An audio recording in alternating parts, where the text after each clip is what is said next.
Assalamualaikum warahmatullahi wabarakatuh. Apa kabar pemirsa? Sehat-sehat ya. Mudah-mudahan kita semua selalu diberikan kenikmatan ya, berupa kesehatan jasmani maupun rohani, serta lahir dan batin. Pada kesempatan kali ini saya ingin membagikan informasi terkait cara membuat rangka paralon kolam terpal.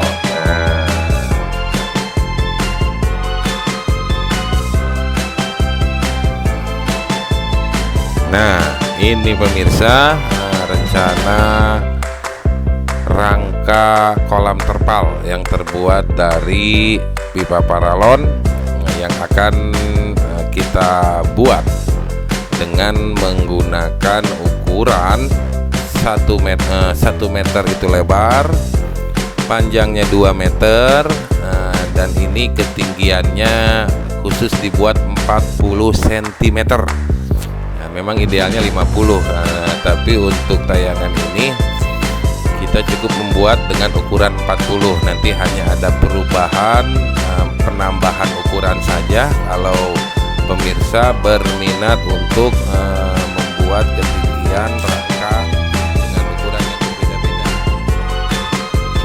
Oke, ini adalah bahan-bahan yang perlu kita siapkan. Yang pertama yaitu potongan pipa paralon dengan ukuran 40 cm sebanyak 16 batang. Nah, di gambar itu ada tanda merah, itu peruntukannya di situ ya pemirsa.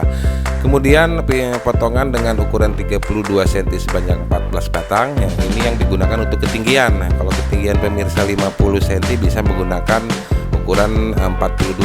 Untuk selanjutnya ukuran 30 cm itu sebanyak 12 batang.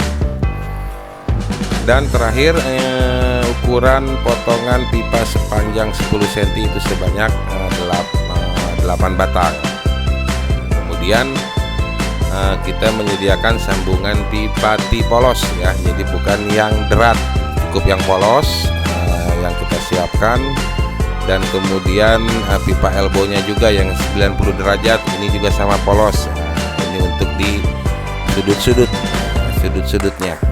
Nah, secara global seperti ini kebutuhannya yang diperlukan ya. Nanti pemirsa bisa mencatat dan mempraktekannya sendiri ya, supaya bisa. Nah, kalau saya itu sebelum memasangnya itu dibagi menjadi 2 segmen ya, segmen panjang dan segmen lebar.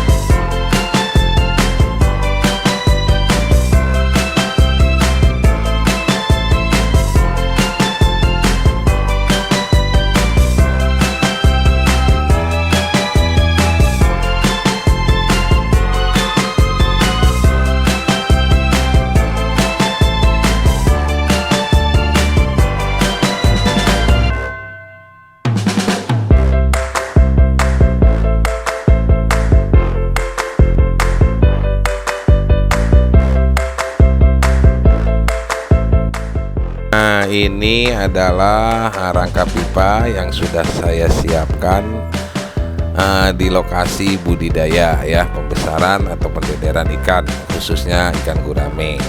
Nah, mudah-mudahan pemirsa dengan menyimak tayangan yang singkat itu sekarang sudah dapat membayangkan gimana caranya membuat ukuran pipa, khususnya dengan ukuran 2 meter kali 1 meter dengan ketinggian 40. Jadi kalau untuk ketinggian 50 pemirsa hanya menambahkan panjang pipa yang 32 cm itu menjadi 42 cm. Nah, jumlahnya masih sama. Atau barangkali pemirsa mempunyai alternatif untuk membuat beberapa rangkaian kolam pipanya. Nah, itu bisa dengan menambah atau menyambungkan. Itu saya kira bukan suatu hal yang sulit. Pemirsa dapat berkreasi ya, supaya lebih efektif. Nah, untuk selanjutnya pemirsa dapat menyiapkan terpalnya. Jadi ada beberapa jenis terpal, jenisnya itu tergantung dengan ukuran. Ukuran lebih tebal ya lebih baik. Dan jangan lupa untuk mengikat ya, mengikat nanti pada saat pemasangan sudut-sudut yang memang dirasa kurang kuat. Itu pemirsa dapat mengikatnya dengan menggunakan tambang atau tali atau kabel tis ya. Kalau saya di situ menggunakan kabel tis ya dengan ukuran yang besar.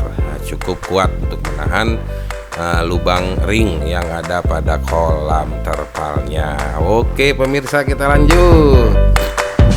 Jadi kolam terpal itu harus kita persiapkan selama larva ya, larva yang dalam proses pendederan atau pembesaran itu jauh hari harus kita persiapkan. Ini kondisi terakhir dari larva yang kita dederkan di dalam sebuah tank akuarium.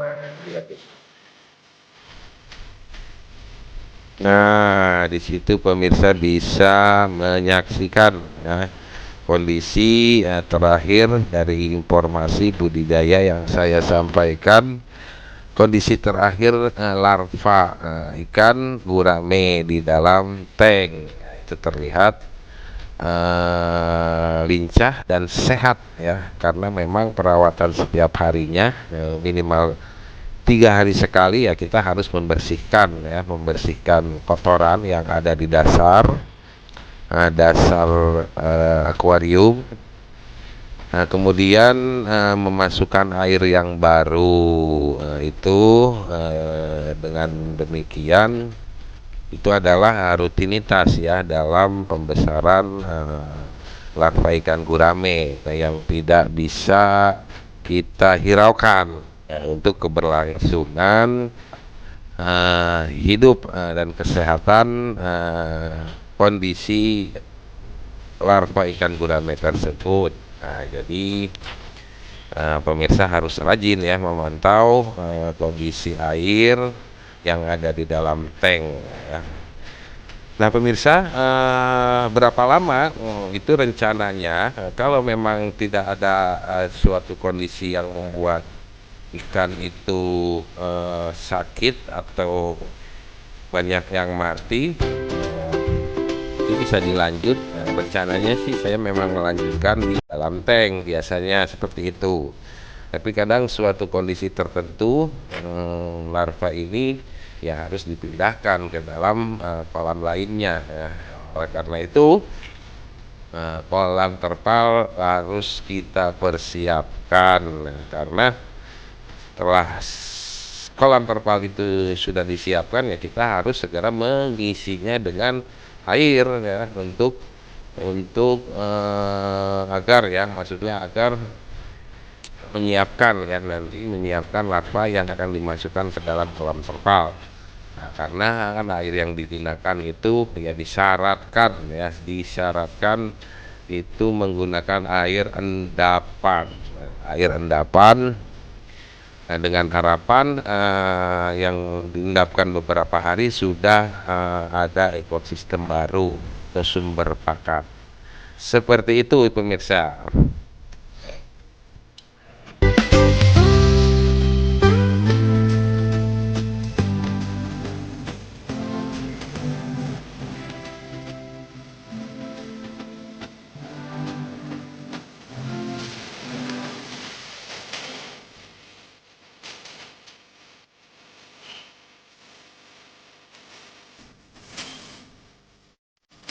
Apa biaya yang dibutuhkan untuk membuat kolam terpal.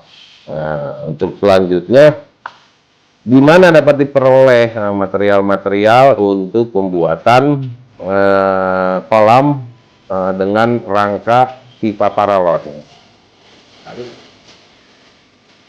Oke pemirsa, ini adalah gambaran ya rencana biaya yang dibutuhkan untuk membuat satu unit kolam terpal dengan rangka pipa paralon. Ya, kurang lebihnya sekian. Dan pemirsa dapat mengadakannya atau mencarinya khusus untuk pipa itu lebih baiknya di material terdekat. Untuk seperti elbow atau pipa T atau sambungan itu pemirsa dapat mencarinya melalui online. Untuk selanjutnya yang terakhir, bagaimana menempatkan rangka kolam terpal itu sendiri.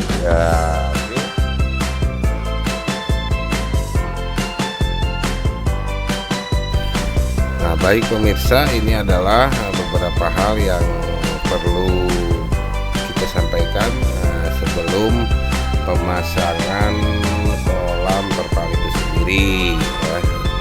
Khusus untuk nomor 4 ini masih banyak perbedaan ya, karena di suatu tempat dengan tempat yang lainnya itu berbeda, hanya karena alas gabah itu kadang membuat atau mengundang serangga, sehingga terpal yang digunakan itu lebih cepat rusak seperti itu.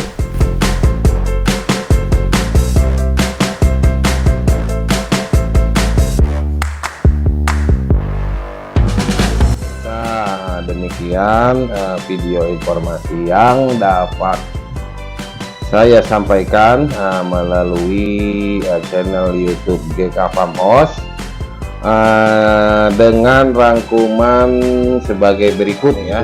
Hasil panen yang lebih maksimal pertama, dan yang kedua itu suhu air yang ada pada kolam terpal itu menjadi lebih stabil, panen lebih mudah.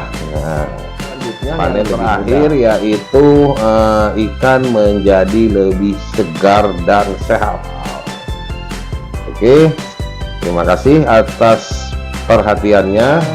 Jangan lupa, semoga bermanfaat. Akhir kata, wassalamualaikum warahmatullahi wabarakatuh.